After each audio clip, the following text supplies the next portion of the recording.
Okay, give me just a second here. Pop out chat. And doing. And now, boo. Hey. Since most of you are probably watching, or most of you that are seeing this part are probably watching after the fact on YouTube, don't forget the whole like, subscribe, and bell icon, and any cubic photon is awesome, and say hello to Carlton. Yes.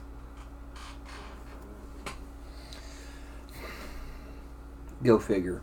Buzzbutt. Isn't that right, baby boy? Baby boy. Baby boy. Mm-hmm. Ugh. Alright, little buddy. I gotta put you down on the floor. I know. Down you go. Good boy. Okay, and welcome everyone. Sorry about that with the fuzz butt, but it happens. Yes. And so, I realize that right now you probably can't tell what it is I'm going to be sculpting today. Or tonight, rather, because I already had an earlier sculpt today where I sculpted a superhero. And the answer is, we have a rather cryptic name, the water music. Well, it's a patron sculpt. And the patron gave me a vague idea of what he wanted. And so, you're not gonna know until he gets in here. I know, that's why I titled the video, what I titled it. Water music. Hello!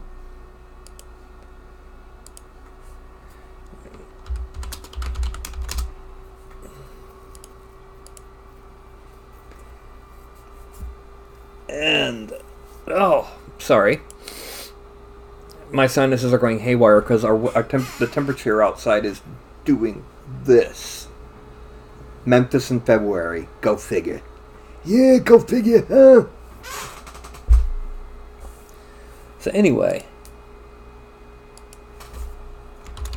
Well, the patron is here, but nobody else is yet. So, there's Mark. Hello. Mark, can you guess what this means? Down there?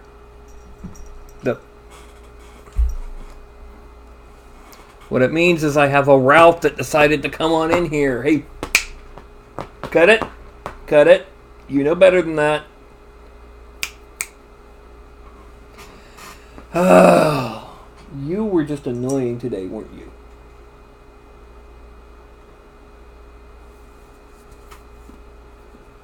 Anyway. What?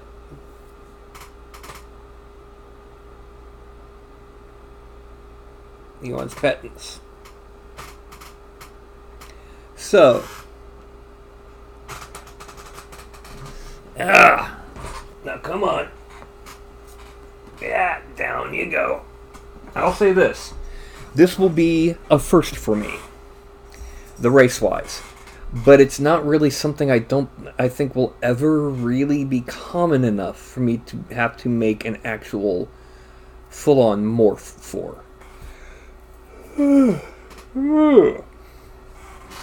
So, Andy, do you want to let Mark and any potential future viewers know what I am sculpting for you tonight?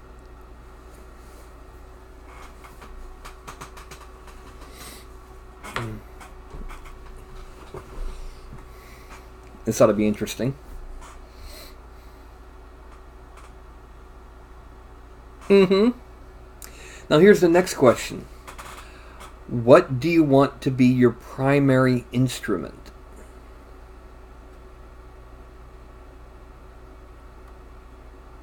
What would a Triton Bard use?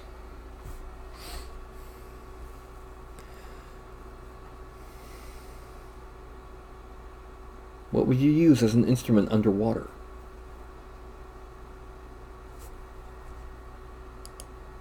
Okay, here we go.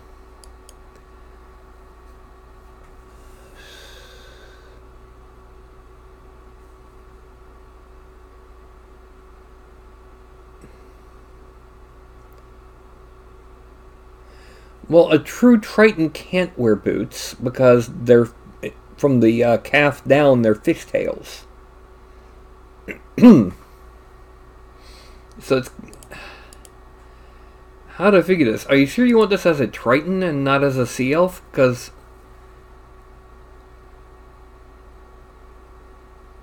yeah, in a sense, but have they changed what Tritons are like in 5th edition? Let me pull up some reference. 5e D&D Triton. Oh yeah, they have. They've got feet now. Wow, what a miracle.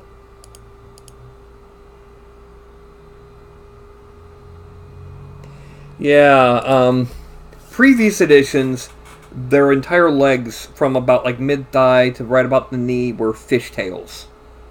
They weren't even paddle feet, they were fishtails. Okay, so he is mostly humanoid. Okay.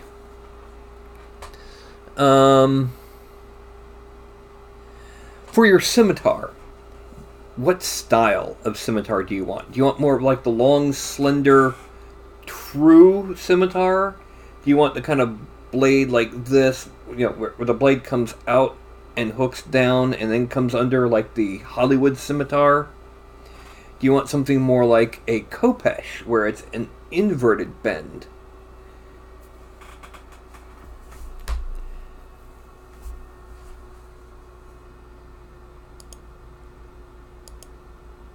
Okay.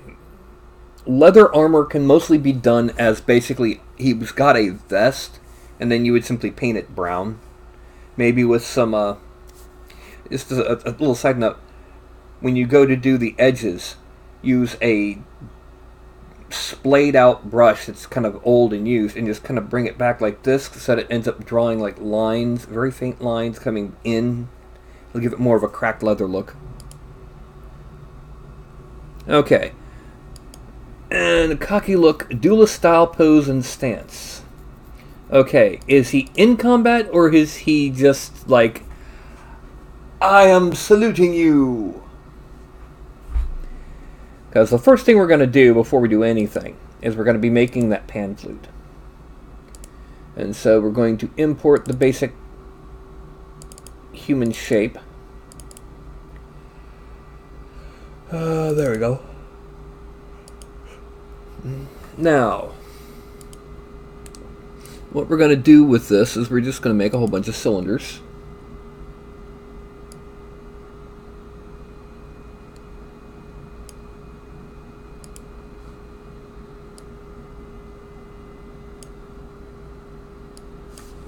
And 1 and 2. Okay, now we're going to bring this up to there. We're going to then just kind of start dragging it around until it's, and make a copy. Make a copy.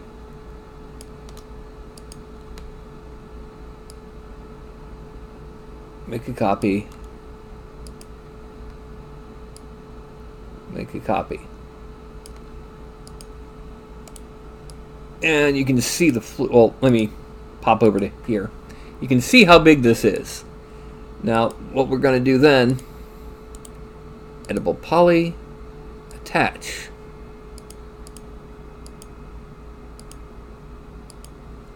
And what we're going to do is we're going to select all of these, except for these, except for that.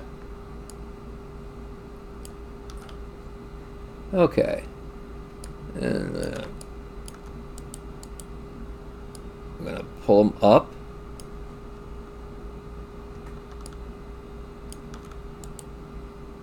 Up a little bit higher.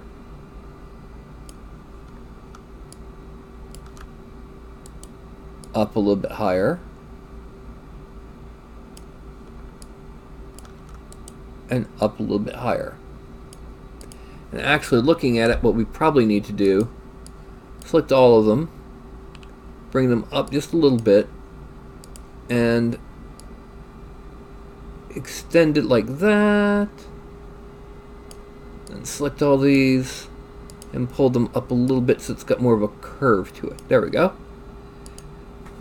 And there we have an ultra-massive pan flute. I assume you didn't exactly mean that large. Am I correct?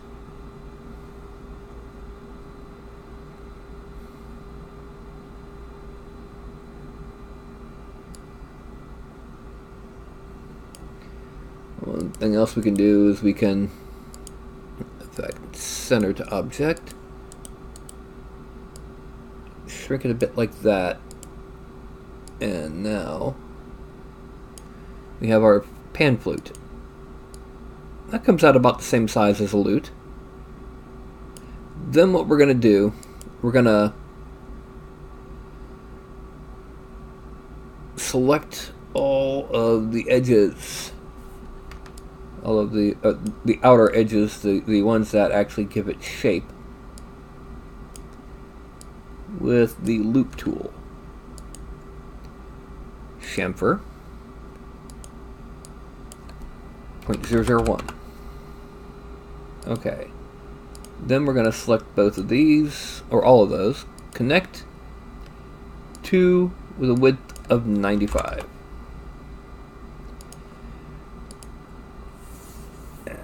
We can give it its detailing when we bring it into ZBrush. Mesh smooth 1, 2. Actually, yeah. A little bit smaller, okay. I wish it was a little bit smaller. Well, the thing is, that actually is about the size of a full-size pan flute. Have you never seen Zamfir? Actually, we need to make it a little bit wider, because, yeah, about, that's very close right there to the actual size of a pan flute. The tubes are too big, but, you know, that's pretty much the actual size.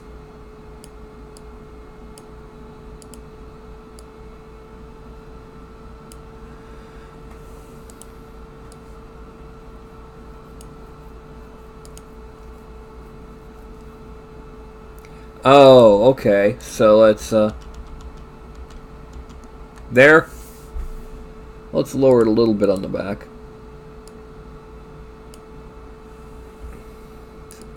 So is this the one that you want? The size that you want?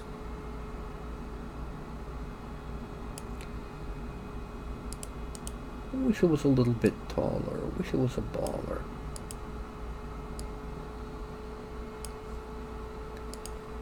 Okay, so file, export selected,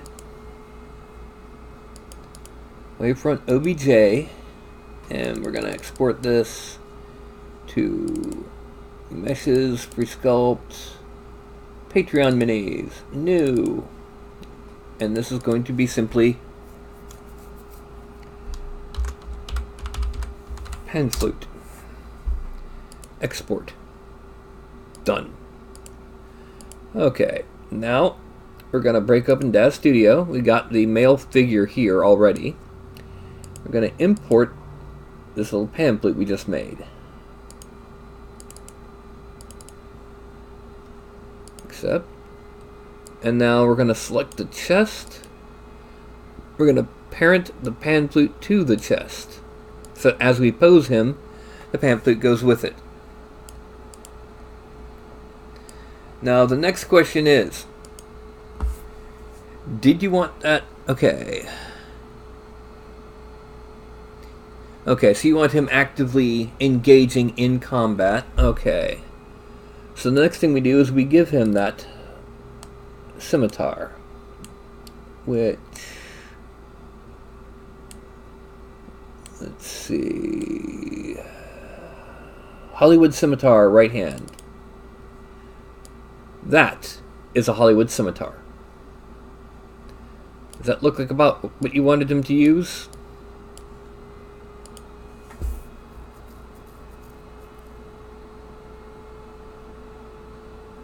Oh, you mean on the alerts? Yeah. Okay, you notice that as I loaded it in, it automatically folded the hand around the handle. That's one of the great things I like about DAZ Studio. Alright, so now what we need to do is we need to hide the scimitar and the pan flute so we can pose him. Okay, let's see. One thing I tend to do when I'm trying to come up with combat poses, I break out this sucker. Okay. Yes, it's kind of heavy, but I've been using, you know, even with my wrist bent, it's not that heavy for me to not be able to take these poses. There's always, you know, coming down like this, with this being the sharp edge. It makes him look a lot more swashbucklery.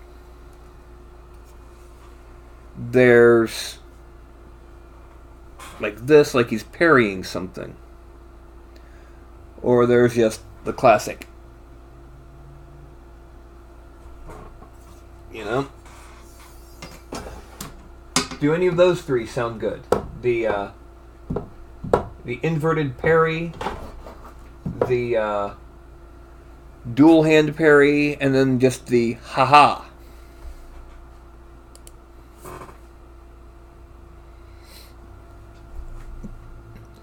Okay, so what we do for that, we're going to first plant his feet. Okay, now one of my key rules is you never have your hips and your shoulders parallel to each other or the ground. Because what ends up happening if you try that is it ends up looking like a mannequin.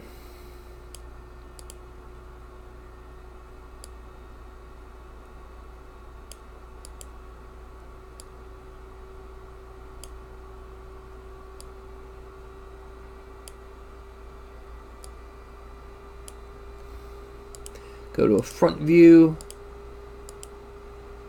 Okay, what we need to do is we need to pivot this a bit more. Drop him down to the ground so this back foot is on the ground. And then take this and bring it up.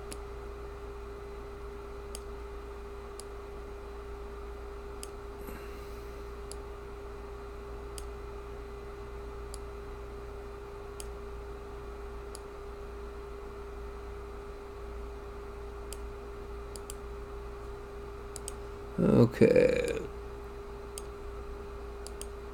Alright, now we bend the foot up like that, and then we kind of rotate it and then bend it down a little bit more because it's not quite in. Then we bend this foot up a little, side to side, bend it down, and we see that we have a problem that they're not on the same level. So, let's just go ahead, bend it up a little bit more, bend it down, no, wrong way.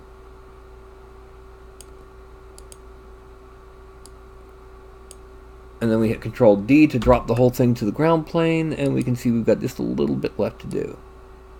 Yeah, there we go. The legs and hips are in position. Now, let's see.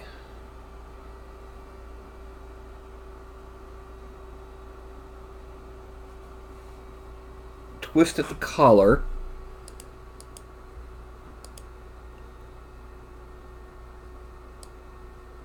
That'd be the red, so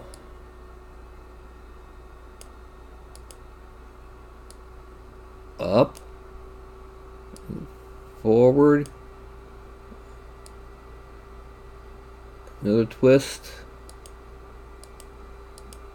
bend it just a little bit,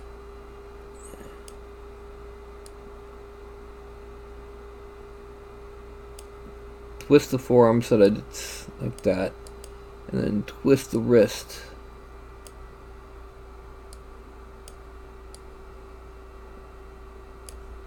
Okay, we need to twist this a bit more.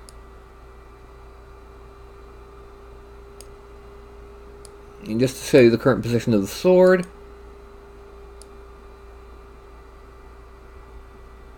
now with the collar chosen, I'm going to kind of bring it forward a little bit.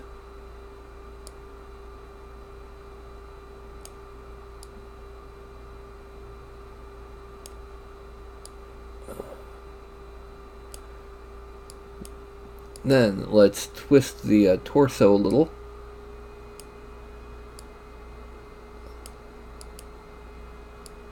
Bend. You don't want the chest parallel to the hips either.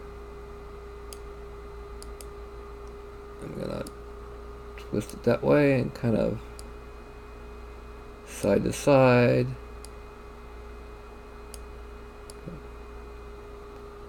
Bend back a bit so he's looking in the direction of his enemy. We can actually bend this back a little bit.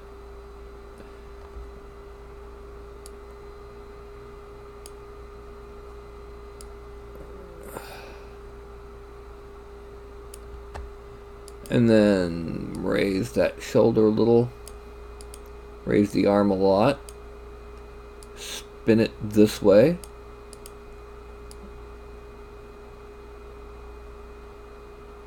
Bend it. Select the hand. Bend the hand back.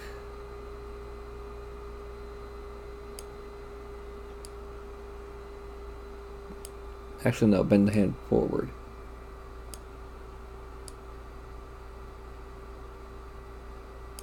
And then we're going to select both of the finger bones. Go to select all, and we're going to bend them ever so slightly to make it more of a relaxed hand.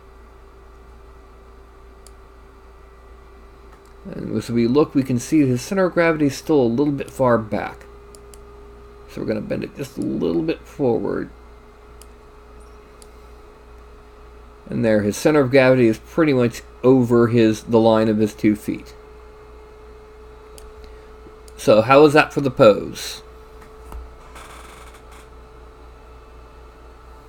And just to show you, the pan flute is not poking through either his head or his hip.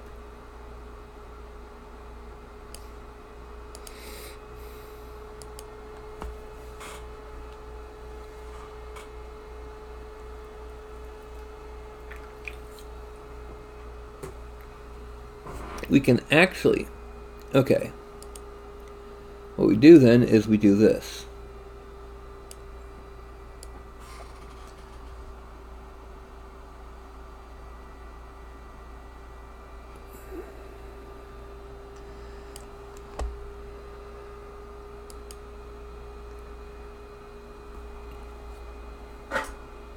It's what's called a supinated grip. With a rapier, the handguard would be facing up, the back of the hand facing down. With a scimitar, you can't really do that because it's not a thrusting weapon. You gotta kind of pull it up and supinate the spine, which is the dull backside of the blade. The other option is simply to have it as a just a flatter blade position, which would provide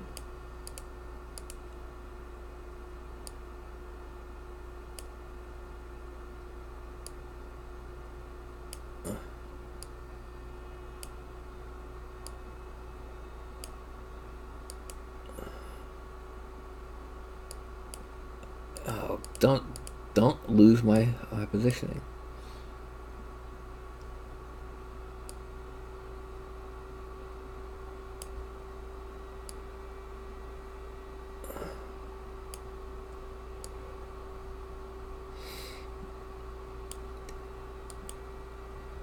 And then a little bit more.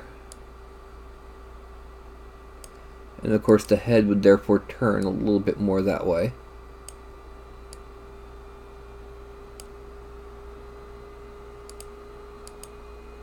So how's that? Is that better for you?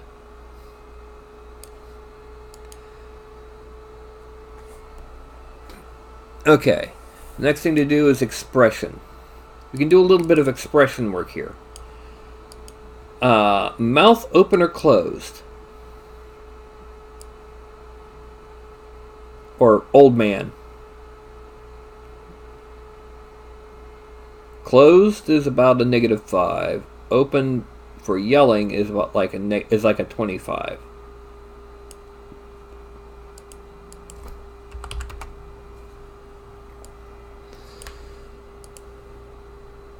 Closed smirk. Okay, which means later on we're going to just grab one end of the mouth and pull it up during sculpting. What about the brows? Because we can move the brows too. I mean, we're talking, we can, you know, come up and raise it, tilt it, bring it in, bring it out. You know, just all sorts of things.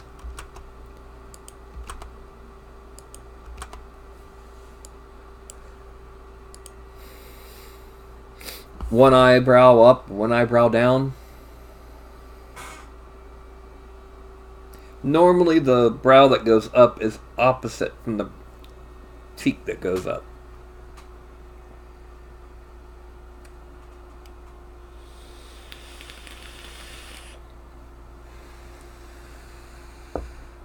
You never know. At the very least, it will give an impression. I say this a lot. It doesn't sound like it would make sense, but it does. What you can get on an FDM printer, it may not get the exact details, but it'll get the shape and flow of the details, so you get the impression of the facial expression. So let's assume that this is the corner coming up. So what we're going to do is we're going to go to this brow. We're going to tilt it down a little bit and bring it down just a little bit. Then we're going to tilt this one just a bit and bring it up, giving the people's eyebrow.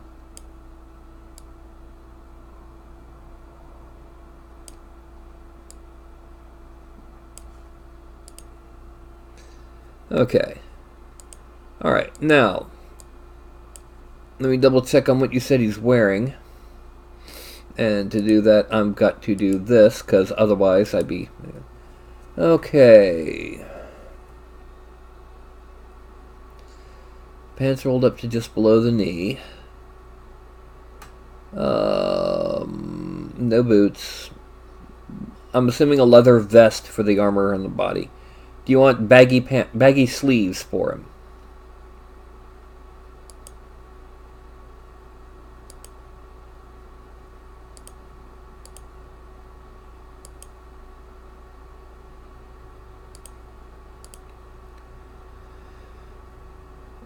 No sleeves. Okay. Well, I now hide... Oh, one other thing. The base. Let me go back in here. I've got a whole lot of potential bases that you could put them on. First, we have these guys. Now, ignore the one that's right here and the one at the opposite end of this row, or the one at the very top left, because those are pretty much metal flooring grates. And then optionally, I also have these guys. And again, the one closest to my finger right here is Sci-Fi Tech panels. And on the far side of this one is diamond plate steel. So do any of these on picture 1 or picture 2 look like something you want to put them on? Okay, so you want the wood plank base? Because he's on board a ship or in a bar, I guess. Okay. Let me go ahead and pop back in then.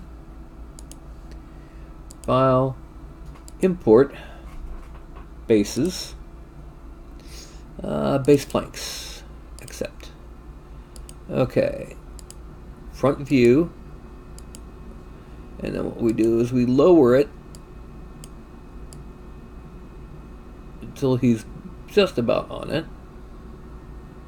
and then we go back to a top view and make sure that we have him mostly centered on the base. And then we spin it. We want to add an angle so it looks interesting. Yeah, there we go. Perspective view. And there he is on the wood plank base. Now you'll notice that he's standing pretty wide, but that's okay. Okay, so what we've got to hide the base, hide the pan flute, hide the scimitar. We're going to export this. I'm assuming the difference between a Titan and a Sea Elf is that the Triton is more human. And like more human shaped and less elven looking. Okay, then scimitar. Export. Triton scimitar. Accept. And then file. Export. Triton pan flute. And then finally, file, export, Triton base, accept. And then we cut over to ZBrush. Whee!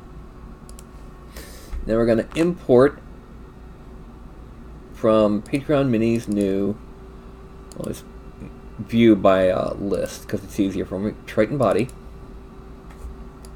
Draw them in place. Make sure to click on edit before you click again in the screen or it'll draw on a second one.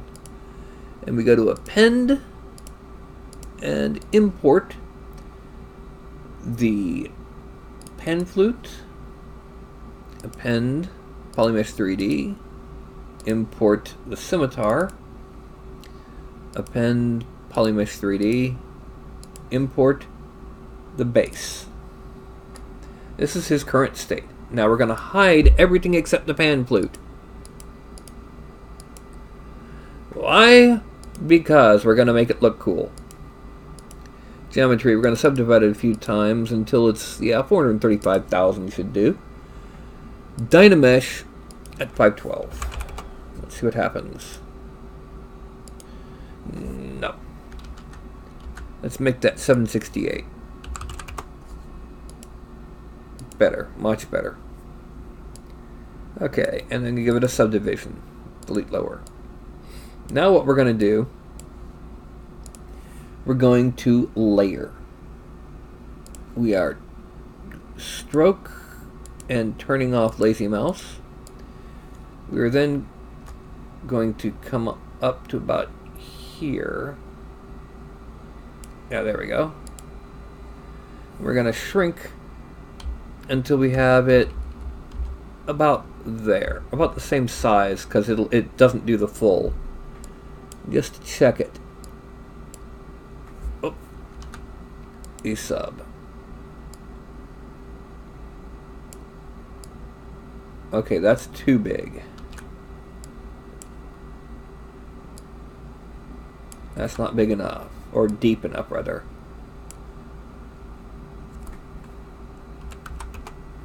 And now, there we go, that's good. Just enough for it to actually, like, you know, put in a depression so that you can fill that depression with black paint and make it look like it's hollow all the way down. We're now going to do the same thing on the underside. We're going to add in that hole in the bottom. And there. And there. And there. And there. Now, the last thing that we're going to do to make this look more like a pan flute, we're going to grab the move tool. And we're going to make this a little bit bigger.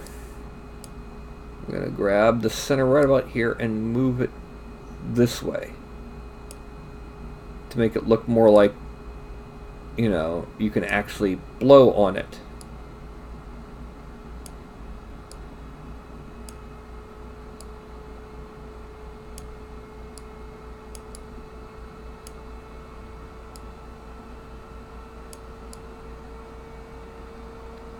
There we go. Now, the next thing to do is to add in all of the little fingering holes, which are going to be just a little bit smaller. I know there's not fingering holes on a pamphlet. Instead, what we're going to do is I'm going to add in a rope, because there's always like some kind of rope tying them together. So we're going to start from here. That's too big. Actually, what we need to do is we need to make it big and then shrink it. So, because we need to be able to go over these.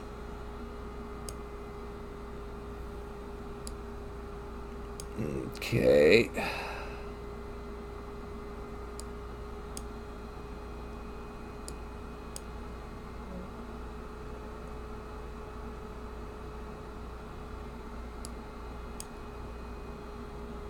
There we go. Whoa, what the heck? No.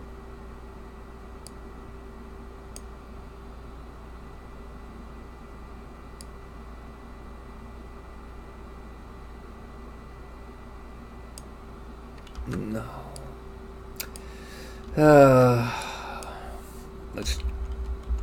We're gonna shrink it down even more. We're gonna just kind of bring it across.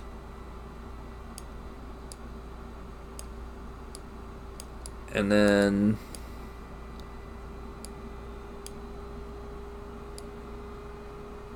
bring it.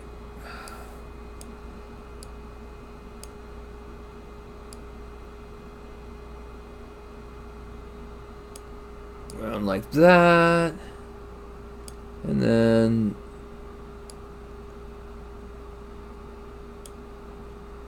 alright, now we're gonna grab this and kind of pull it under.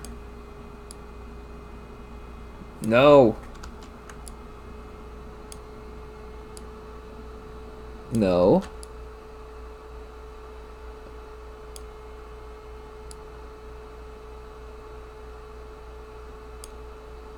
Alright, what we're going to do, we're going to subtool split unmasked parts.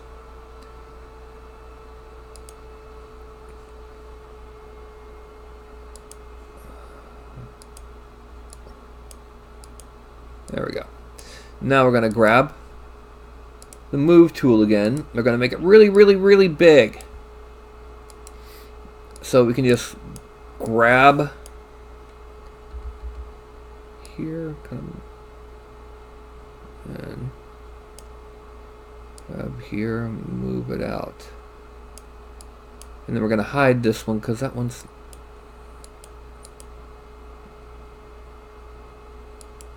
Oh, heck, I know what happened.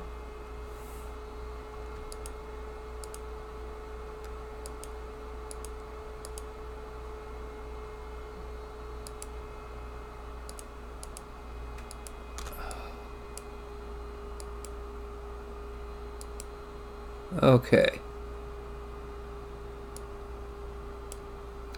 Visibility, hide point, geometry, modify topology, delete hidden. Can sometimes be a little bit of a pain. Okay. Now, it's got a rope around the top of it. A rope that will be fading in. Actually, let's go ahead, make that move a whole lot bigger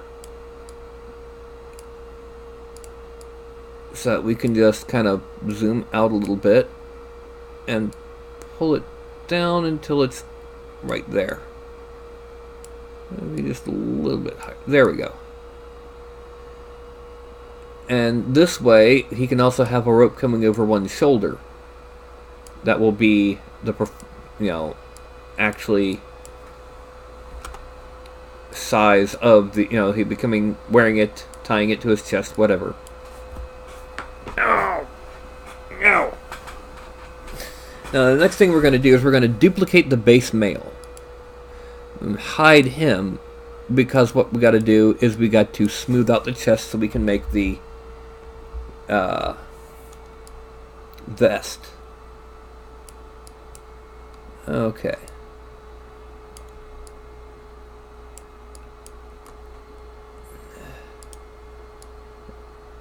Then we're going to inflate just a little bit. And just slowly just kind of push it until it's covering up most of the... It's poking out. Good.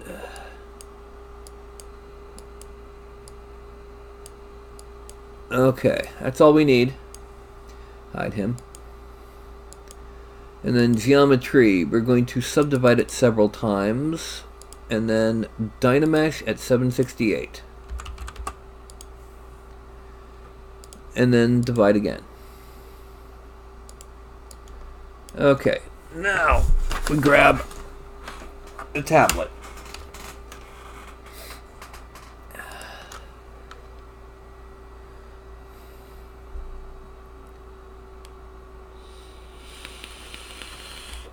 Yeah, I assume they did that because the original versions of the Tritons were literally impossible to play on land. You could not. They had a walk speed of 0. Okay, so we're going to bring in... Oh, I forgot to bring that focal shift down. We're going to mask off the area that's going to be the vest. Well, we're going to do this. We're just simply going to come in, and where it crosses over is going to be the V of the neck.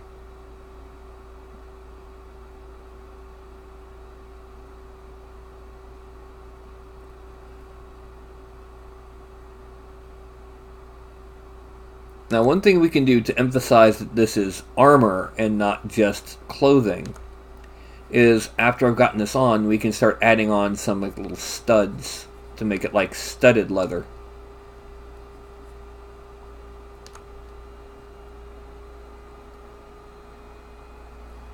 And even barring that, there was often vests worn with decorative studs. Studded leather is not a historically accurate armor, by the way. What most armors that were called studded leather in a lot of the well, I hate to put it, but the Victorian era, that's because they didn't actually look at the armor. Those studs were actually rivets that held multiple layers of cloth together, or were rivets for what's called brigandine armor, which is, well, layers of heavy, thick linen cloth. No, let go. No, Carlton. He came sprinting in here, and I knew what he was going to do. Anyway, multiple layers of heavy linen with butted steel plates. Not overlap, butted steel plates between them. What was thought to be studs was actually little buttons on top of the rivets so that they wouldn't be just like loose holes and let wind through and make you cold when you're wearing it. Okay. I think we need to bring in the underarm down a little bit more on this side.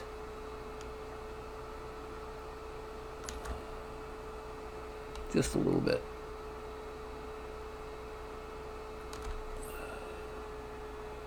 Okay. Now, we're going to... Let's go ahead and continue it down to here, down to about where a doublet would be. That's more fantasy looking.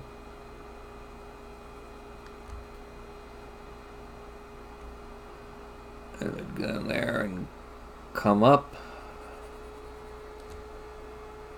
And this would come back to here and come up.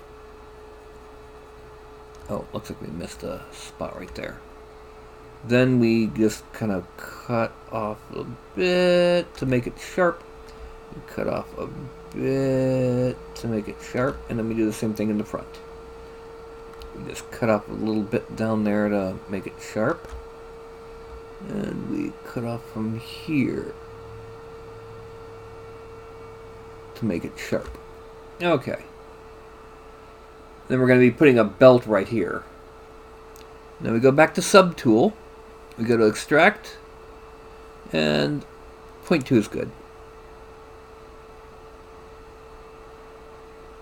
It takes a moment. Accept, draw, select the alternate body, and delete. So there.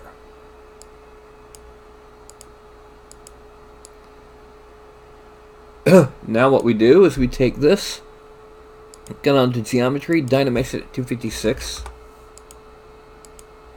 and subdivide it a few times. Now what we do is we're gonna smooth out this area just a little bit right in here.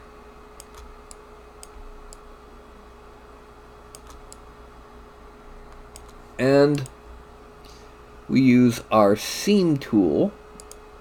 Yes, I love this brush, and I'm sorry you can't use it with the ZBrush Core. And we're going to... Oh, wrong way. Start here. We're going to come up this way, come around, and then come up this way. And then hit number 1 again. So I got... No to both. Oh, I forgot to turn off lazy mouse, and forgot to increase this to about 50. Yeah, that'll do. And we're gonna bring it up from here, up and over, and then 1 to really make it look like it's a vest. And then we're gonna add on first layer, add. And we're going to add this on here, here, and here. These are going to be our buttons. So now we go to inflate. And we're going to inflate our buttons just to make them rounder and make them a bit easier for an FDM to print.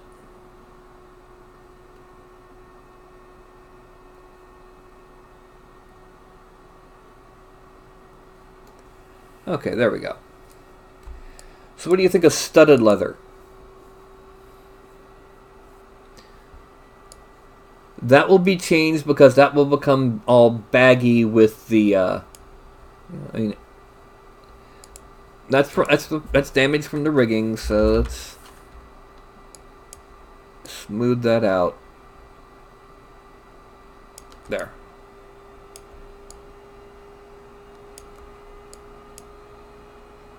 Okay, we need to grab the move tool because I can already see it's poking through right here and we don't want to... Oh!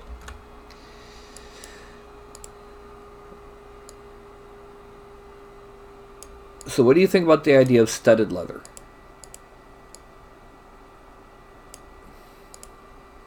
Okay.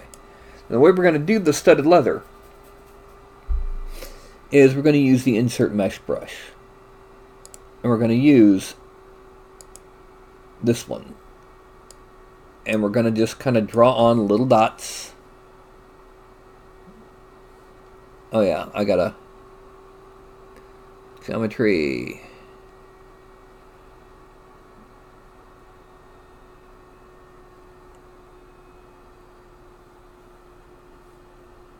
Actually, no. We're going to use the inflate brush. We're going to shrink the size, increase the inflation, and we're just going to kind of draw on. Oh, way too big.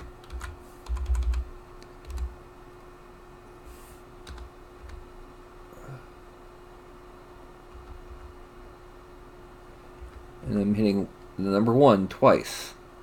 And it's giving us these little studs.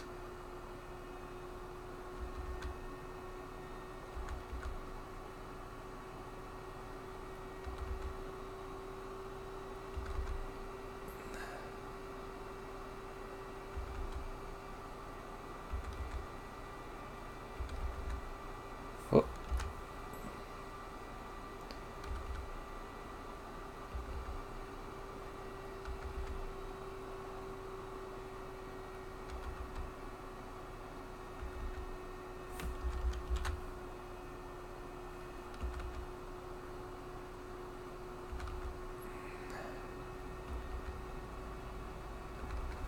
And then we're just going to continue on around with these studs.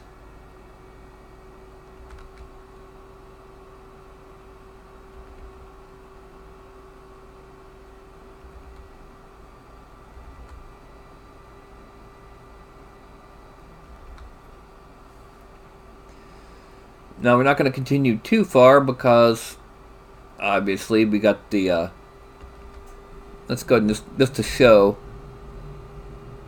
Okay, we can do it here on this row.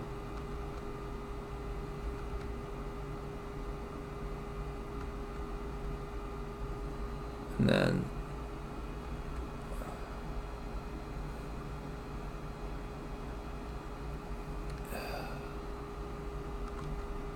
then it's just putting studs where they look cool at this point.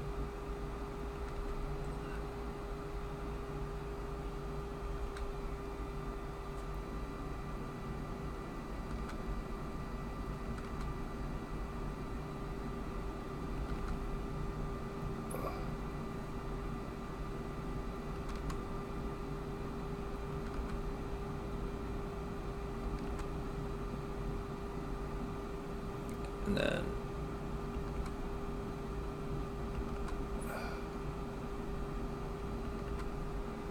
I'm not going to put any further under the pan pipes because that would be bad. And then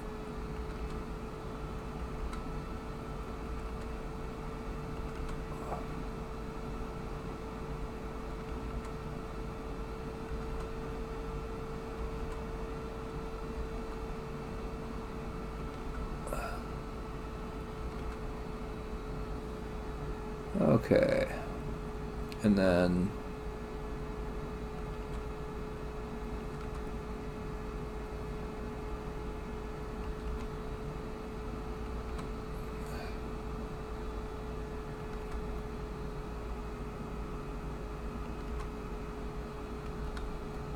okay, that's our studded leather. The next thing we're going to do is we're going to go back to that seam brush. We're going to make it a little bit bigger, and we're going to make a seam. Let's see, no, wrong way. This make a seam for the sides of the vest, because yeah. And then we're gonna. Oh, that's right. This one comes down.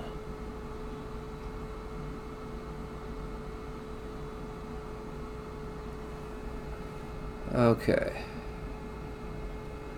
And then up at the neck part and up at the neck part. Oh, wrong way. There we go. That's for clearly making it fabric, or not fabric, but clearly making it how you put it on. Now, let's go ahead and go back to rope, and we're going to use the rope brush. Starting back here, we're going to turn on transparency. Okay, we need to make that one visible. Okay, so we need to start from down here, come across,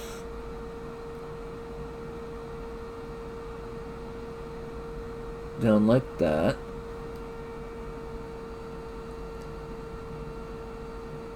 And then come back up like that. I turn off transparency. Now, I'm going to use the Move Topological tool. Make it kind of big. And we're going to grab that bit that's sticking out, and we'll just kind of pull it under. And thus we have the rope that's holding on the big old panpipe.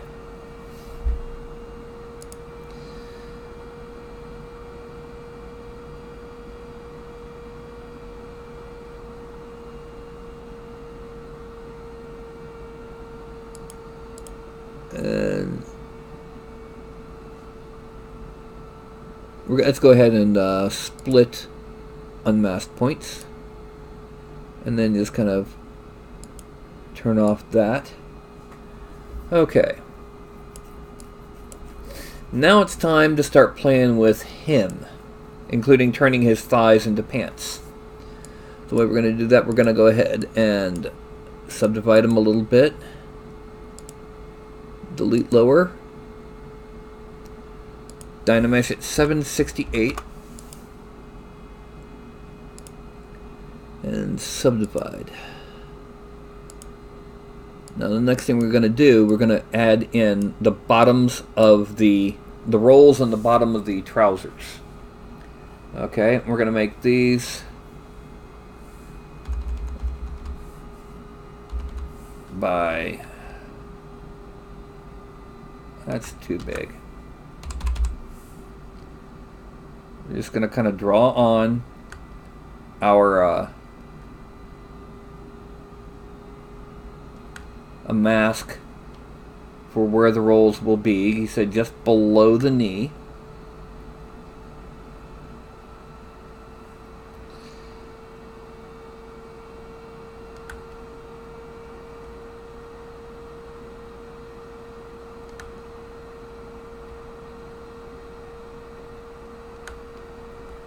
And let's erase this.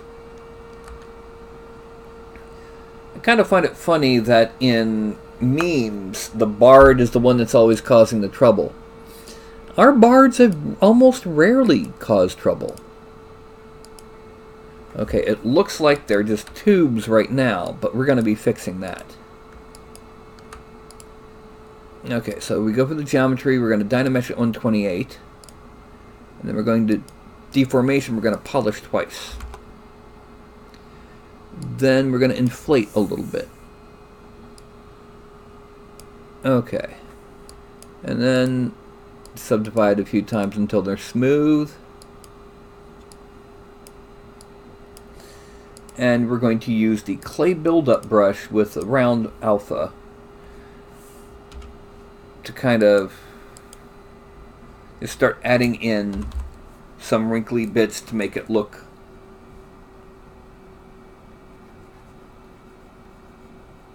again, this level of detail probably won't be showing up on your print, but it'll provide the impression of volume. I realize that sounds like it's a lie, but it's not. You actually do get a bit of the impression.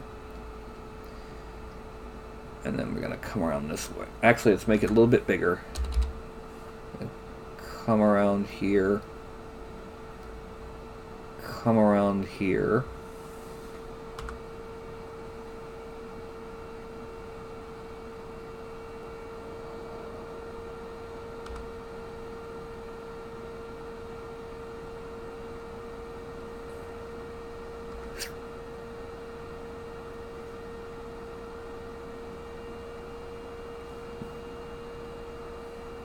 And then just kind of, once again, bring out some of the bulky bits just to kind of get some the impression. Then we're going to smooth it.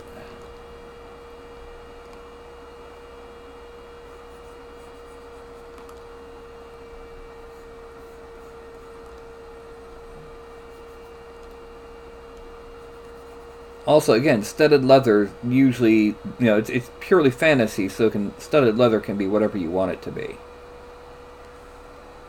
There's no real-world studded leather armor, not like fantasy portrays it, not like you see in Hollywood. Especially not like you see in Hollywood, where it's worse than useless because they're even further apart than these guys are.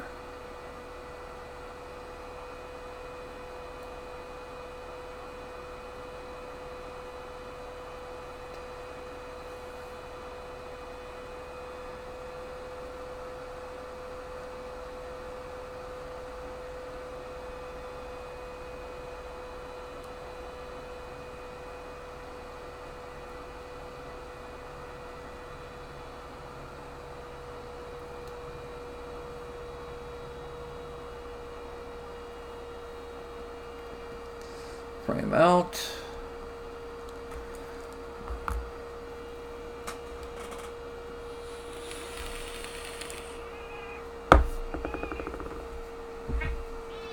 Okay, baby girl. She's begging for pettings because she's getting ready to go eat dinner. I swear I spoiled this fuzzbutt when she was a kitten. Okay, you can go now.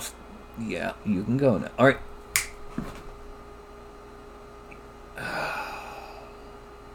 Sorry about this. Okay. Little crazy kid. Really?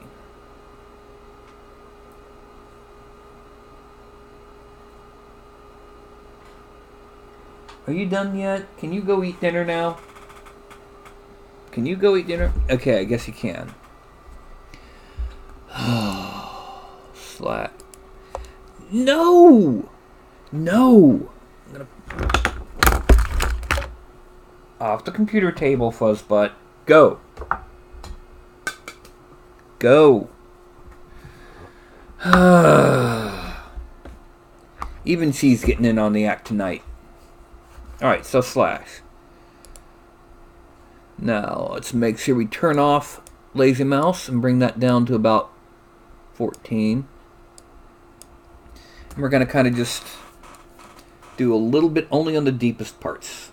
Like, only like here.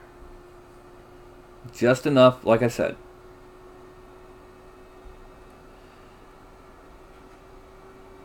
Now, the thing that what I'm trying to do here is I'm trying to make something that you, as an owner of an FDM printer, can do. But will also have enough detail to make it worth the time of someone with a resin printer.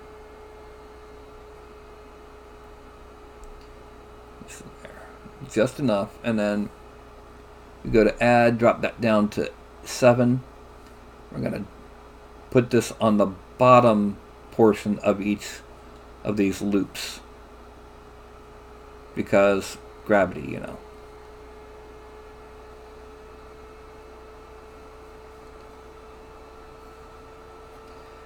Go back to subtract, bring that up to 14 again. 15 will do.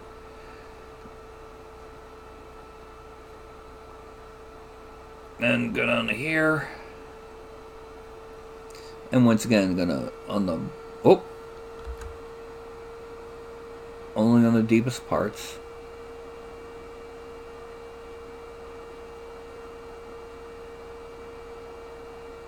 Yeah. And go back to add at 7 on the bottom third.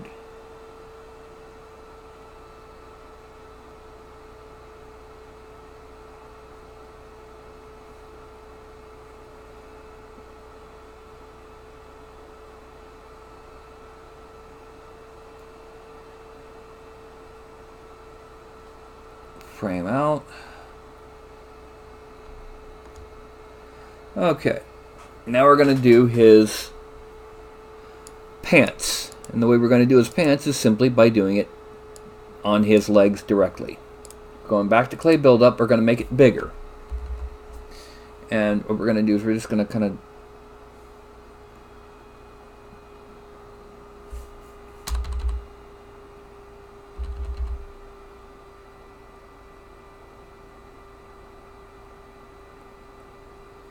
I'm assuming he's going to have kind of baggy pants.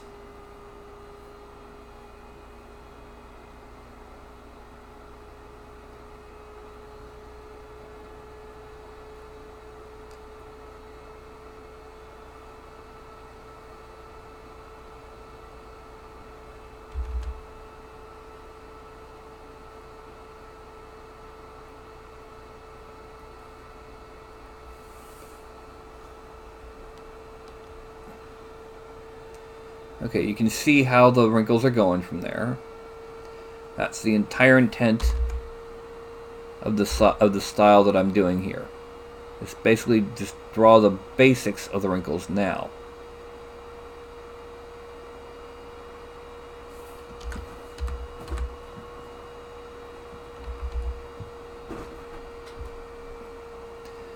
And Shinju's back.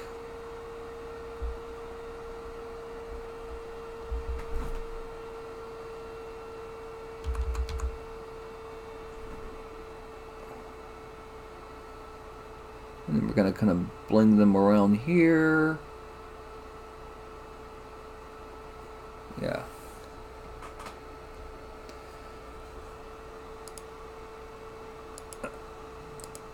Now, there's baggy pants, and then there's baggy pants.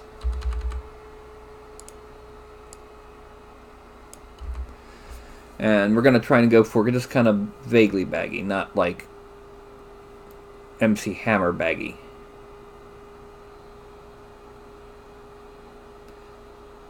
Please, Hammer, don't wear too baggy jeans or pants.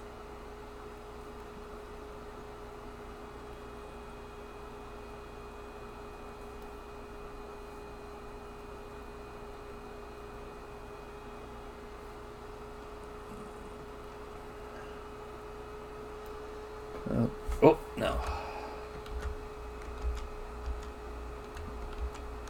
Yeah, because we're going to kind of come this way with it. Okay, and then we come back around, come this way.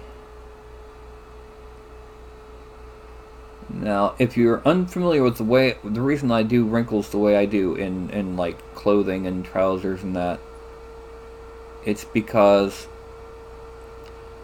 there's two pretty much most common ways people paint clothing. Yes, there's far more detailed ways to do it than this, but the two most common ways are simply dry brushing and washes. And what we want is we want ridges that will pick up the dry brush and grooves that will catch the wash. And once again, we're going to go for the bottom third or so of these wrinkles.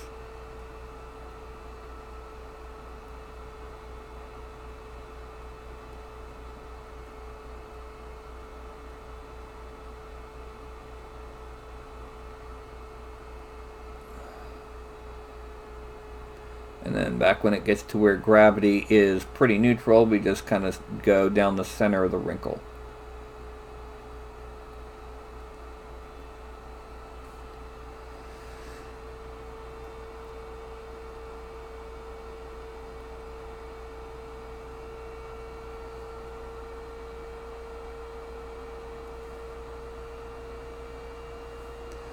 And then just kind of bring that up. Oh, too close to the edge. About a third of the way down, not all the way down.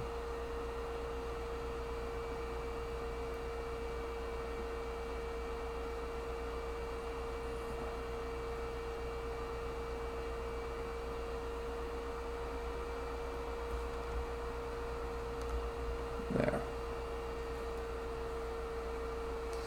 And then that comes around like that, and this comes around like that, and we have ourselves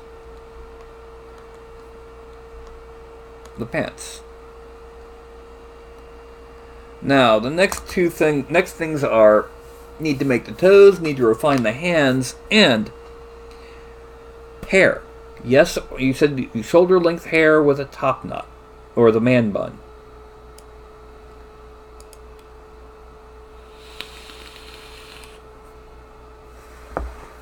Do you want it shoulder length, man bun, or both?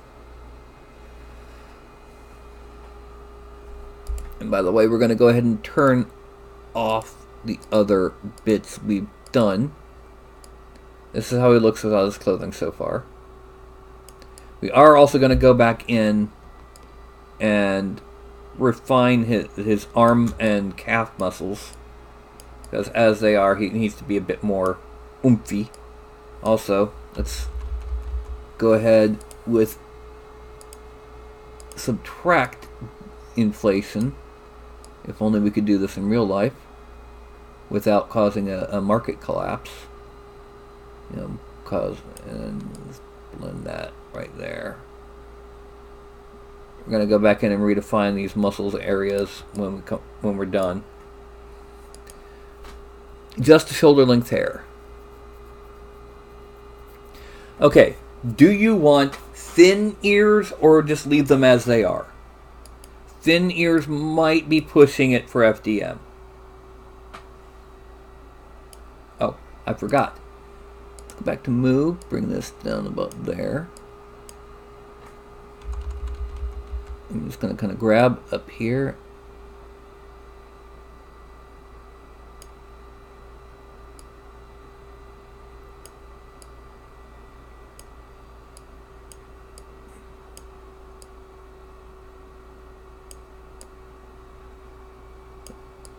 And there's our smirk. Okay. Now, we got to draw on where his hair is. It's shoulder length and messy, you said, right? Does he sweep it back to one side, to the other? How does he do it?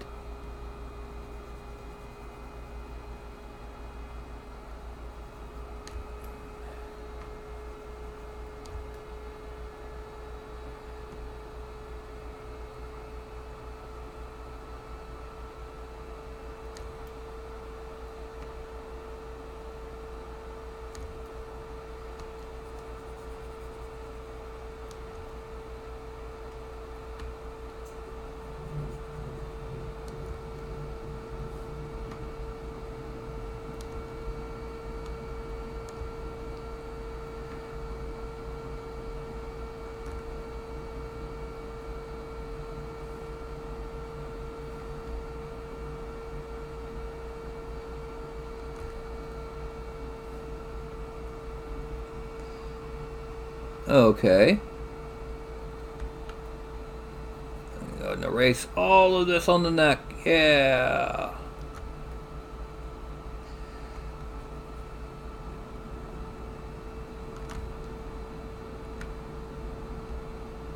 And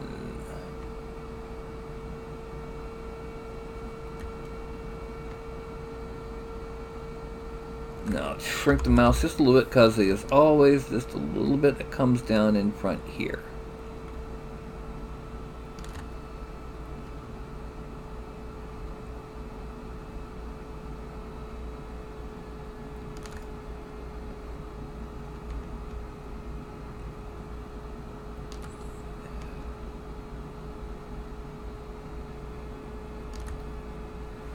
Okay. Now, we now go ahead and extract this. Accept, draw. Now what we got to do is we got to make sure that this gets very low. Dynamesh. And then we're going to very carefully just kind of brush over the edges of it to round it off.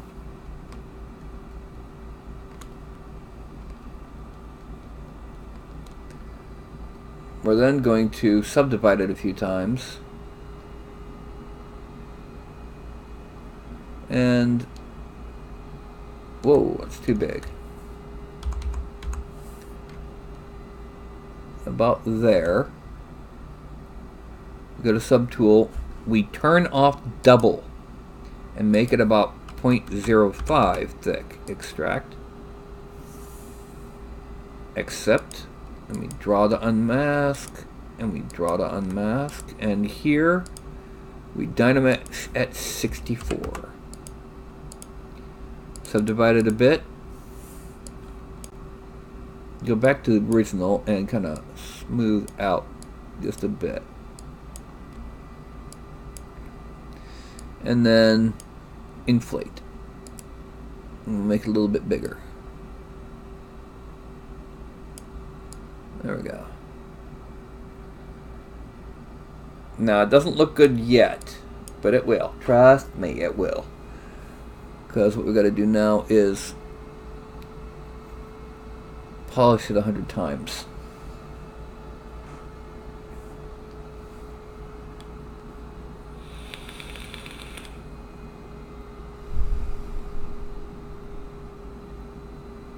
There we go. Now, we're going to move it a little bit so that it's a bit more centered properly, because right now we still have problems with its location. We're going to bring it over a little bit like there. Bring it in a little bit. I'm assuming it's going to be kind of a little bit further back, because that looks a little bit, yeah, man bun. Now, on the hair, we're going back with clay buildup, and we're just going to draw, well, let's make it smaller and more intense. I'm just going to kind of draw in the hair coming from the forehead, and then the rest of the hair, rest of the head.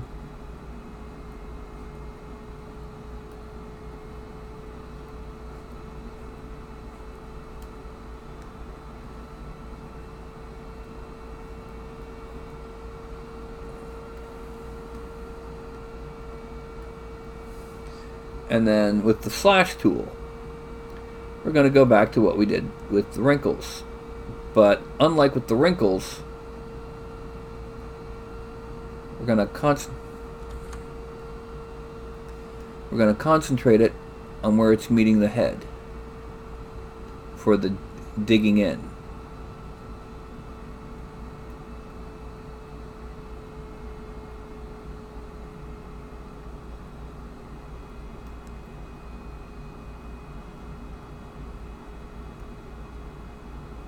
Because we want to have a bit of that erratic look.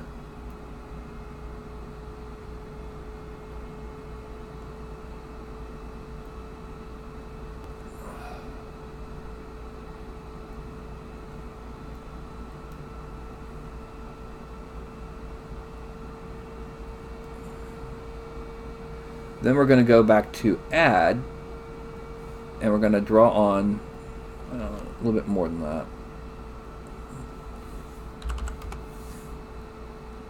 Yeah, there we go.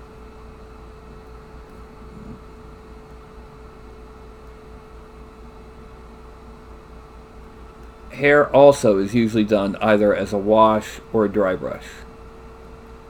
So we're trying to add detail so that will be picked up by either method.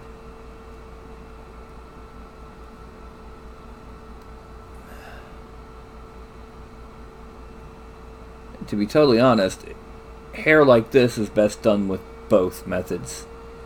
Paint it in mid-tone, give it a kind of a medium white wash, maybe a little bit light, and then give it a dry brush either at the top or at the ends of the hair. Okay. Now the man bun part.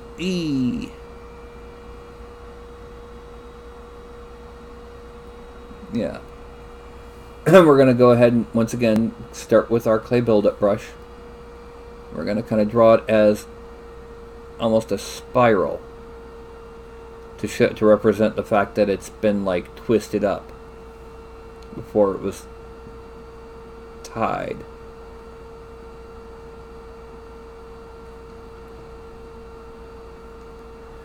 Then we go back to our slash brush and bring that up to about 8. Yeah, but this time we're going to go all the way down the... Also, we need to subdivide this a bit more.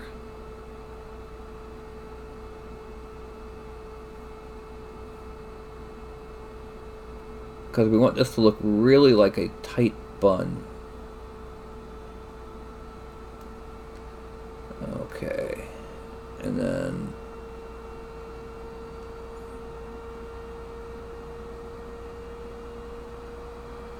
go back to add, shrink this down, yeah, and go over the tops of the edges of it.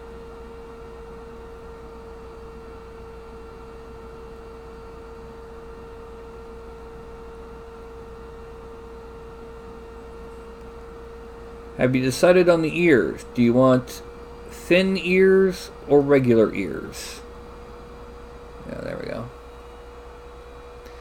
And it looks But what we do is we merge down with the hair. So it has one look to it. Okay.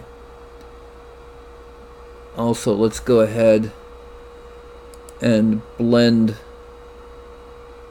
the pan flute with its rope strap.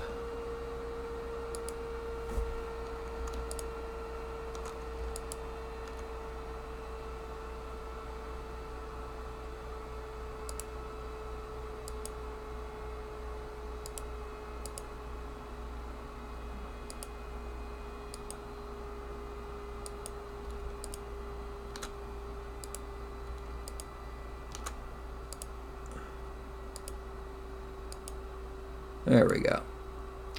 And then we're going to blend the rope here with the... Yeah. That way we have everything potentially easy, just easy to turn on and off. Okay. So what have you decided about the ears? Thin. Okay. The way we're going to handle that is we're going to use the Move Topological tool. We're going to start off really small.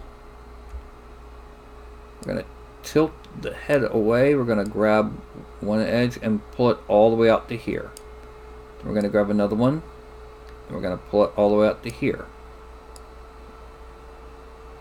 And we're just going to kind of like that. Then we're going to do the same thing over here. We're going to grab the here, I'm going to pull it all the way out to here. And yeah, it's about the same. We're going to grab here and pull it all the way out to here. Grab here and kind of pull it down. And pull that out. And thus we have our fin ears. They still look like ears, but also have that finny shape. Well, I grab some soda because my throat's starting to dry up.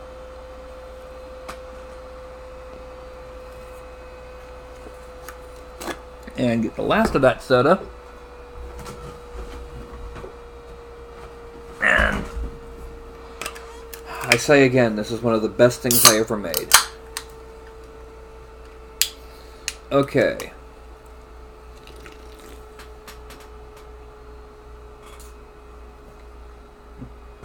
This is the last thing I'm going to ask, because there's not much left after this. On the fins on the forearms and the calves, both have a pair of bones. Do you want the fins on the underside of the forearm or on the back of the forearm? And do you want the fin on the back of the calf or the side of the calves? I mean, basically, do you want to be the two bones in the forearm? Do you want it to be parallel, or do you want it to be coming out from between? With the calves, do you want it to be coming out from the back in the back of the calf, or on the side of the calf?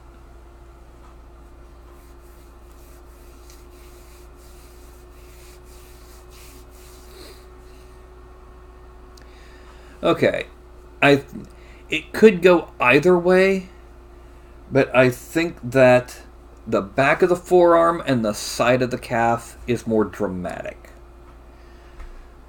And especially with right here, with the way these arms are posed. So what we're going to do, we're going to come over here.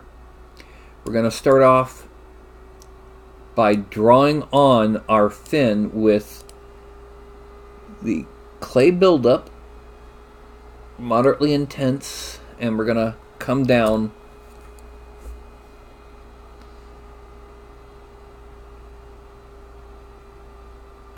Okay, we need a bigger brush. That's too small.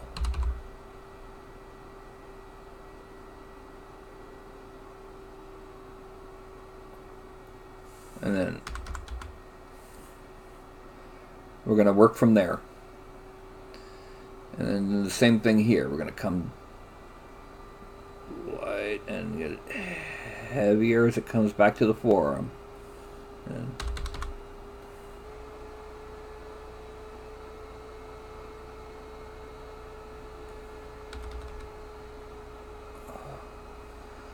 Okay. And then side of the calf.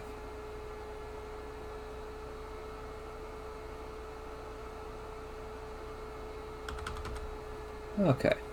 Now, you can see where they're going to be. The next thing to do is we go to what's called the snake hook tool. Or brush. They've got the terms tools and brush and that is... Alright, so we're going to grab, pull out, pull out, pull out, pull out. And kind of pull that in. And then we're going to smooth it just a little bit. Okay. We're going to come back to that and make the spines spinier. Okay. Well.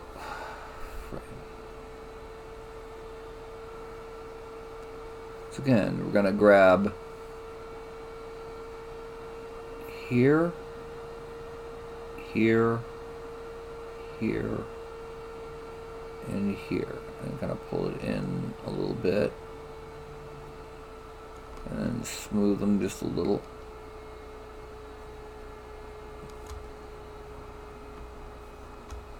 Okay.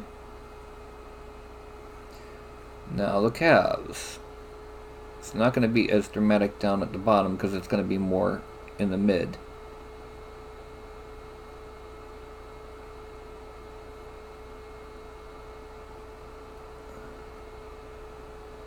And kind of smooth it a little bit.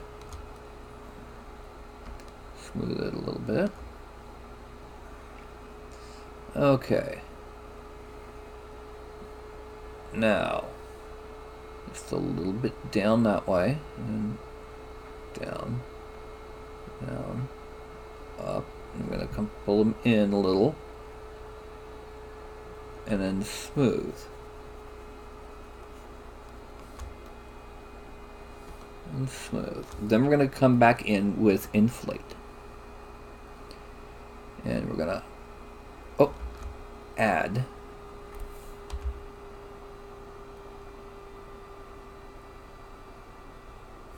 too small. Oh, way too big. There we go. That's good enough. Come back on this side and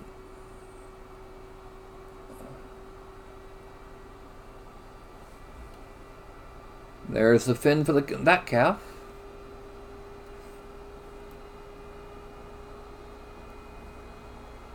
And then over here we come from there, there, there. Alright. Alright, what's happening here? There we go. There we go.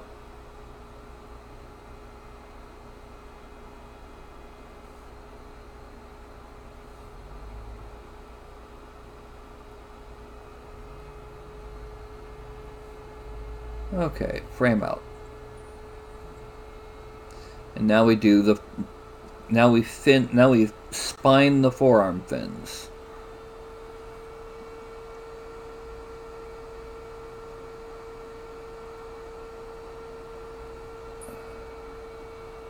I'm making them thicker than I normally would because I know this is primarily being done on FDM.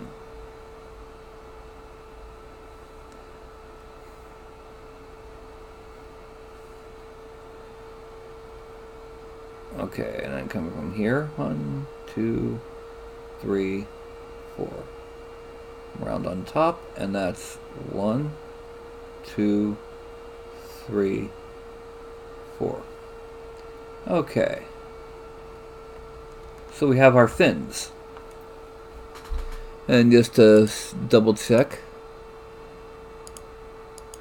Okay, the sword needs to be smoothed, and we need to make his toes and refine his hands. I'm just going to go ahead and smooth the sword right now. Okay, and the base, actually, we're going to do A Dynamesh of 512. So that we can then, yeah, there we go. That's good for the base. Okay, now let's do his toesies. And I'm going to do to it what I did to a figure sometime back. I'm going to start with slash. It's going to be really intensely deep and kind of small, because it kind of has to be. Then what we're going to do is we're going to take where the big toe would be, and then, whoop,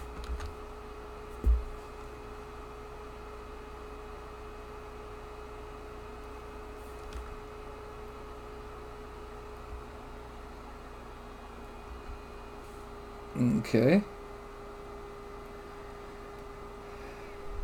and then coming from here, once again, a really deep one where the big toe would be, and then one, oh, one, two,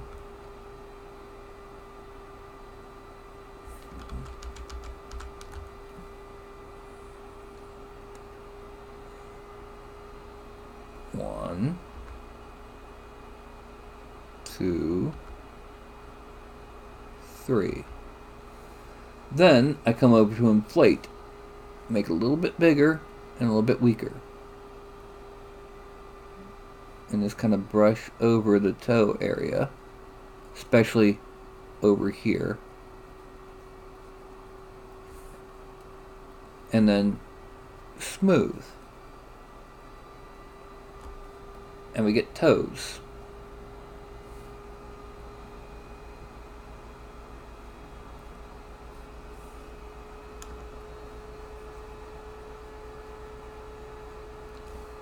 Okay, frame out, shrink this down about 13, and then we're going to make bubble there. Oh, increase the intensity to 10, because that's about the average that I'm used to doing for hands. 2, 3, 4. We're going to draw on the tendons here,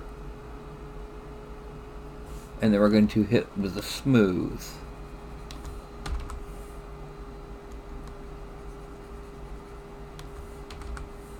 Okay.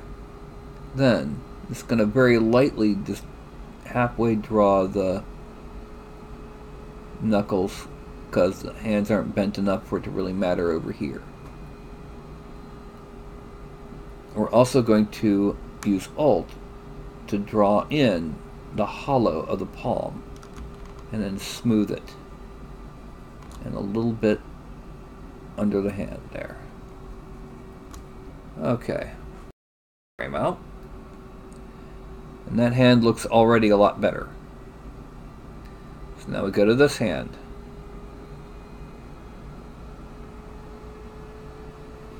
and knuckle, knuckle, knuckle, knuckle, and tendon, tendon, tendon, tendon, and then smooth,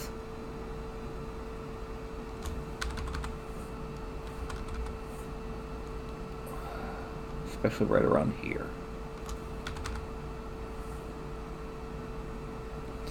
We also need to come in and inflate inside that joint of the knuckle, because the way the rigging works, it always leaves a hollow in there. Okay, now knuckle, knuckle, knuckle, knuckle, knuckle, knuckle, knuckle, knuckle, and we kind of smooth them just a little bit where they meet the actual bone of the finger, or the flat of the finger joint, And this is how we managed to get them to look like fingers and not like sausages. Okay.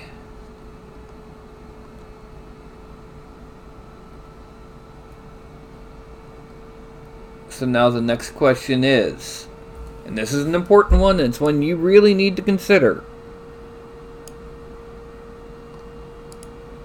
Scales or not? If I do add scales, it'll just be a few on like the shoulder, the backs of the calves, maybe a couple on the forehead or neck. Not a lot, just a few, because you just want to give the impression of scales. Otherwise, it's raw chaos at this level.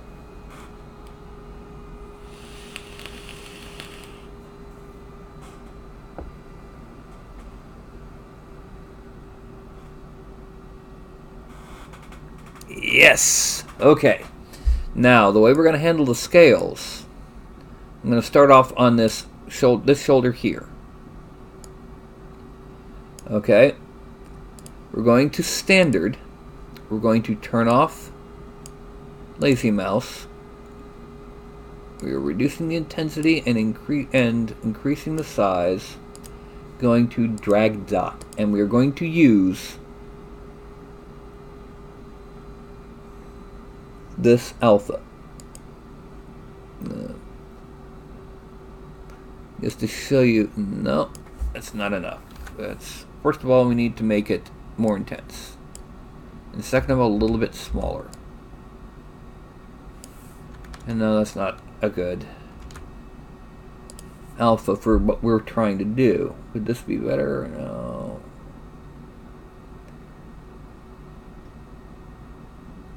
This might be better, but I know how we'll do it. We'll do it with inflate instead.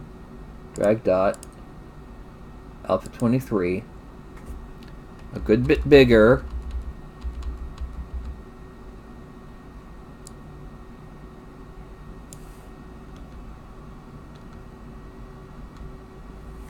Okay.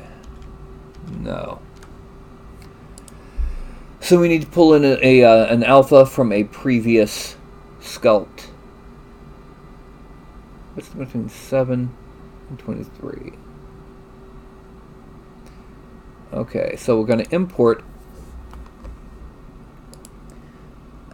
We're going to look to find where I put that scale. Actually, here we go. Let's use this.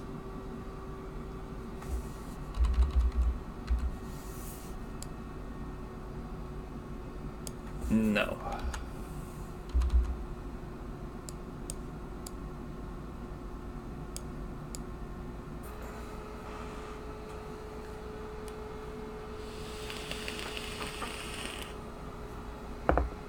It's a lot more fishy.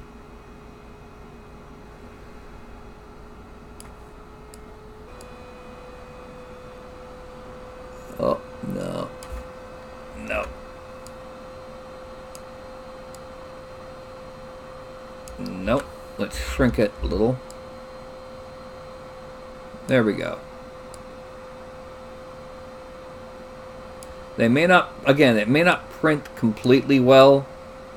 Not like it would on a resin printer. It's still too small.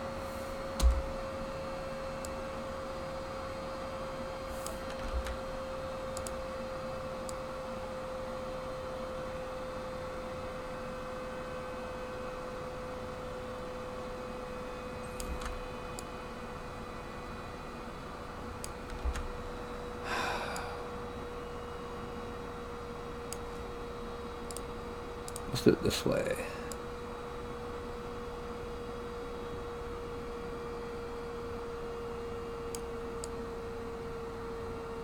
But it'll get the message across, so to speak.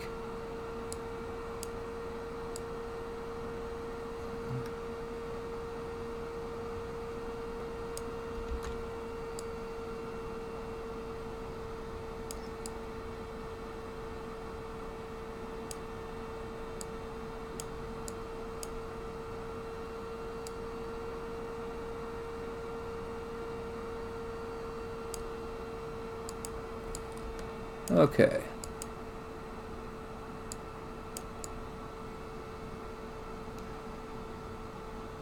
I don't think we really need to put too many more any more scales on because it won't really carry over. If you want, we can do a little bit of detailing to the sword.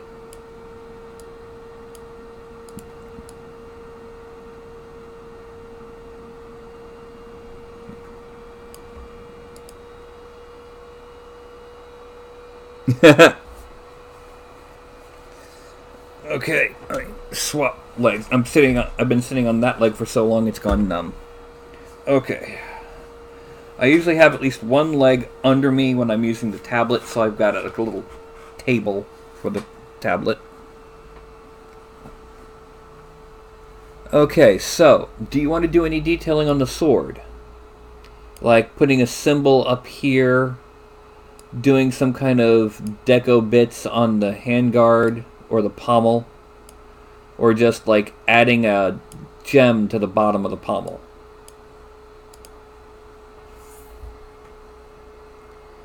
Kitty break? No, no, no. No kitty break. No break my kitties.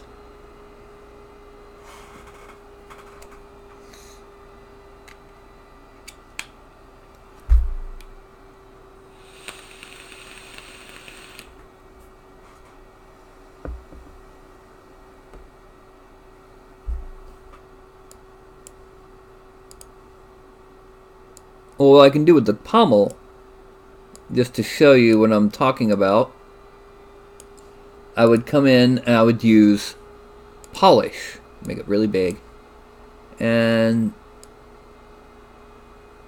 whoa, wrong way, forgot it's subtract. I come in and flatten the pommel, oh, just a little bit. Oh.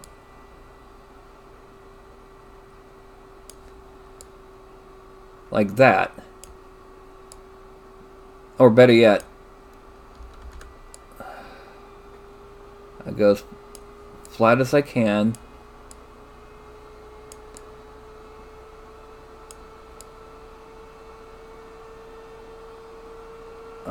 Gotta bring it up a little. Where is it? There we go. Trim rectangle. Let's move this up so you can see what I'm getting ready to do. Control, Shift, drag. And it's just chopped off the bottom portion of that pommel. And then just as an example, I could then come in here, choose a gemstone,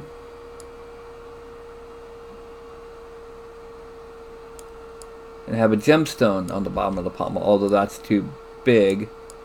And I forgot to change the depth. No, that one's good. Okay.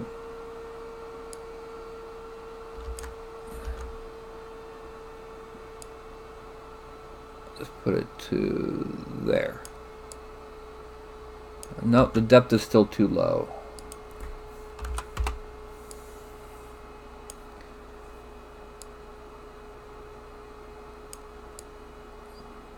There. The pommel is a gemstone now, with the setting.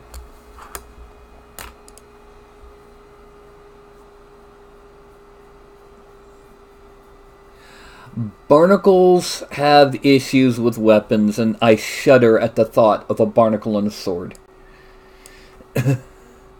I'm sorry, it's just, as someone... Yeah, split unmasked parts. I can polish this gem separately. Geometry, divide, click over, okay, and then merge down.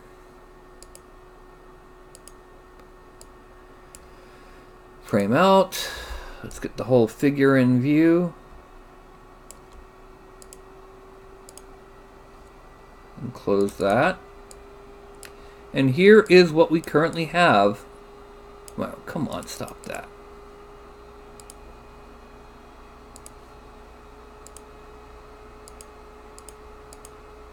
This is what we currently have for our Triton Bard. Whoops. What do you think so far?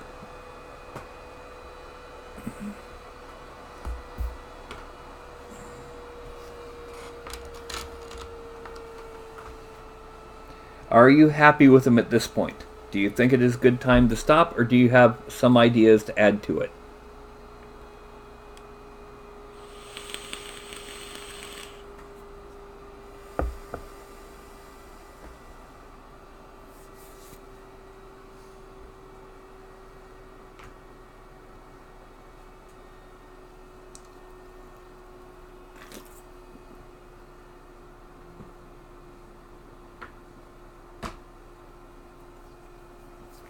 Okay. Well, tonight, as you saw how I make some of my props, like that. It's a real quick whip up for that pan flute, even adding in the little smooshy bits to make it look like a pan flute and not just a bunch of tubes. We posed them, we sculpted on them, and now we're getting ready to set them up to be printable. Because right now, as things stand, this 3.7 million polygon figure is not really printable for a couple of reasons. One, a lot of printers don't like intersecting geometry, where geometry does that. And two, he's 3.77 million polygons. So the first thing we do is we hit this Dynamesh button with 768 resolution. And when it's done, we double check the detail areas, make sure that the scales don't fuse. Okay. The fact that I can see a little gray area where the scales are means the scales will print. So, and if you've got your FDM really tuned in, they might even be vaguely visible on FDM. But now it's 1.472 million polygons. That's still too many. So we go to Decimation Master. Now because of the scales and the studs, I'm going to go for 50k points, which becomes 100,000 triangles. It's analyzing mesh. And that little orange bar going across the top. 20. And 40,000.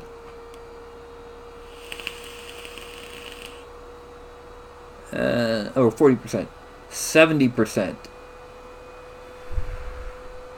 And 85.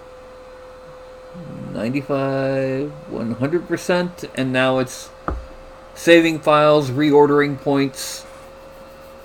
And the end result is, on this particular screen, you don't really see that much of a difference. But when we go in, you'll see things like, look at the size difference between the polygons on the chest, on the chest piece, and the polygons on the studs. Or better yet, the polygons on the toes and the surface compared to those polygons down there. That's what decimation does. Now the thing is, decimation also makes it impossible to extract the original geometry. All you have to work with is that.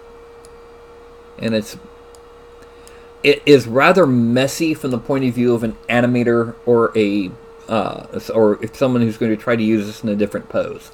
It's very difficult to repose this without getting wrinkles or warped geometry. Now, we save this under Patreon Minis. New. Does this Triton have a name? Or should I just simply call him Triton Bard? By the way, this guy will not go onto Thingiverse. He will be going into the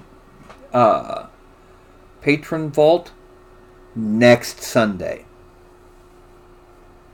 For the next week, only you and I will have Zervasi. Or Zervasel, or Zervase. Is that an exclamation point? That's an exclamation point.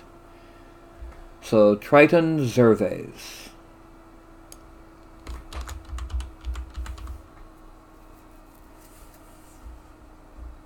save. Okay. And then just for the sake of just having some fun, just to show you, we're going to pop this down and we're just going to do that. It's a nice quick turnaround.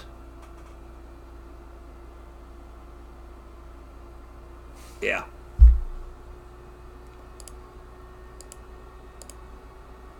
Okay.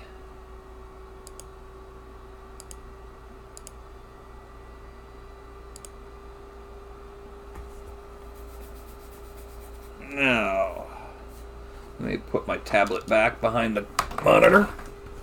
That's where I usually keep it. Printer's already heating up. It'll take me about another 20 minutes after the show to clean up the decimation. It usually leaves a couple tiny holes here and there. And then to save it out as an STL file. Because I don't know if you noticed, ZBrush only likes OBJ files. Most slicers nowadays don't mind. They like OBJ as well as they like STL. But there's some, like the Anycubic Photons official slicer, it only likes STL. It doesn't like OBJ.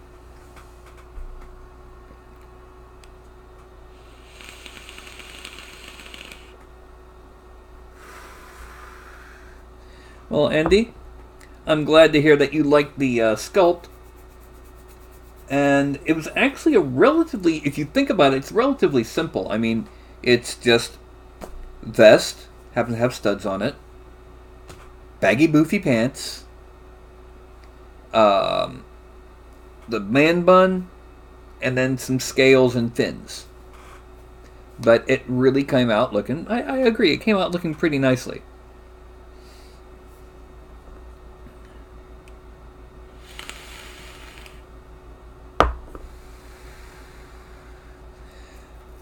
Lately, I've been wondering if my patrons have been deliberately trying to come up with things to stump me.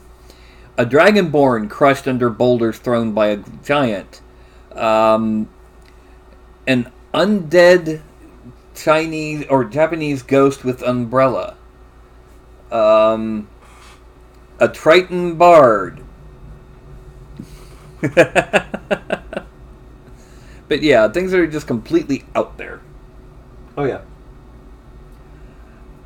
I've been experimenting with the mecha color, which is thin for airbrush, and the that's also mecha color. Where is I have another one I want to pull up, but the Viejo Air paints, I think that's model color. But yeah, and I've come to the decision: is this? Let's get in color. Anyway, I've come to the decision that the pre-thinned Viejo paints are a little too thin for most purposes, but they're good for a thick wash. By that I mean, like, kind of wash that Nuln Oil and Agrax Earthshade do. They really don't tint the paint; they just kind of almost line it. Using something like this over white will give more of a, or let's say I had one that was about as dark as, this. This is Hull Red from Viejo Model Color, but that would tint it as well as give it more a slower shade. So you'd use it by painting the base color of the highlight and then paint that over it, and then give it like your Agrax or shade, or what have you. Or in my case, the new little armor wash I've done. A Furbolg Paladin. Wow.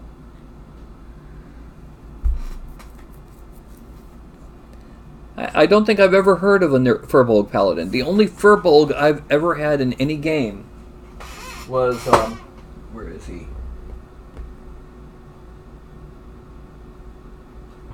Did I knock him over again? There he is.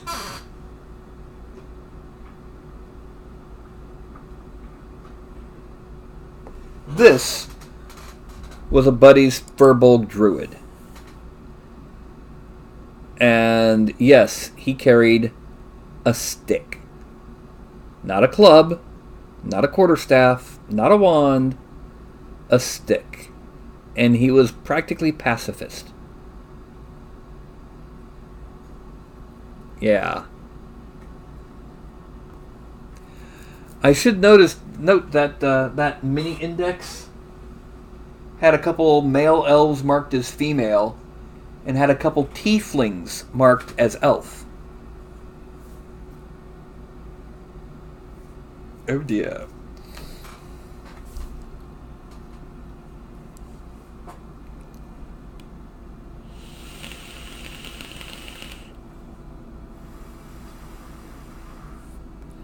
But yeah, I tried using this as a pre-thinned base coat for what would be blonde hair. And it was just so darn thin. So really, really thin. Like I said, it'd be better as like a thick wash than as a base coat. But as such, that still makes it useful. I gotta say this too. I don't think I could do orcs without this. The black-green game ink. That over your average... Oh, that's army green. Where is... Yeah. Your average goblin green with Game Ink's black-green ink. And then just highlight it. And you got yourself, like, the classic greenskin green. Ah! Yes, I saw that, Mark. I saw that, and it just makes me go, huh. I also disagree with some of the breed class choices. I mean...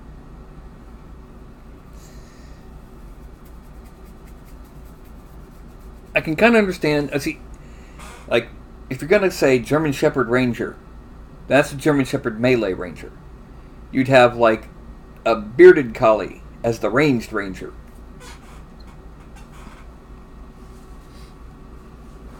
Ugh. And the Barbarian should be a Chihuahua.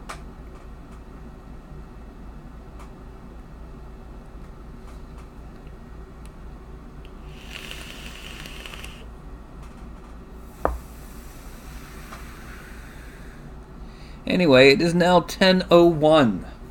We have the sculpt done, and I need to get around to refining it so that I can send it to Mr. Lures. And if you can send me your email address through DM on Discord, please, so I can email you the files as soon as they're done. It'll include an OBJ file, STL, and a render.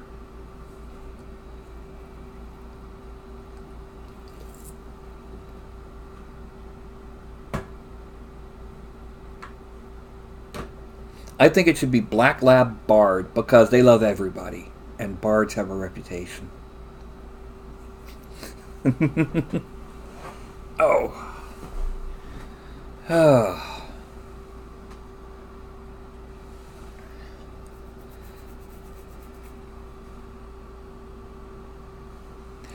Well, the thing is, I'm already getting people who are going from the either just, popping in and then sticking around, or even upgrading their tiers. So I'm fine with it where it is. It's more than enough to cover the costs of resin, for example. And then, like, I've been unable to get to the mailbox to send off a print that I did for someone. The Lich, because of issues going on at the house. But I should be able to get that done tomorrow. And don't forget, as noted down below, just a few days left for the Titans of Legend.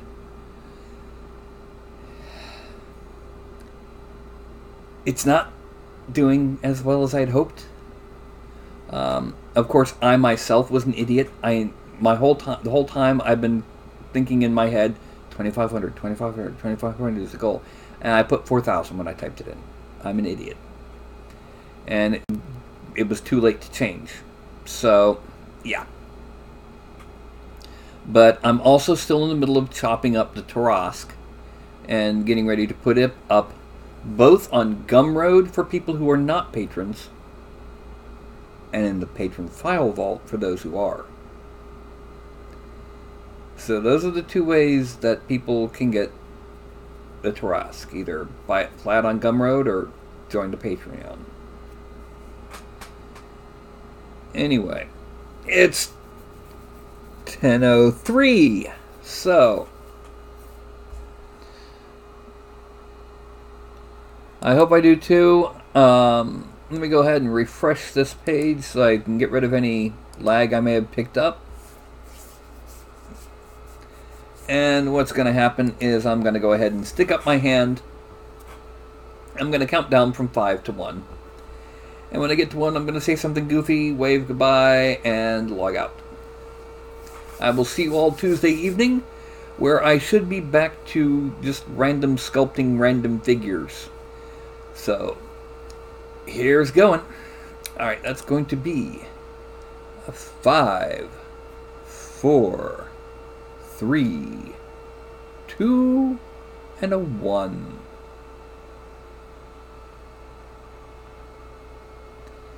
Nitwit, blubber, augment, twink.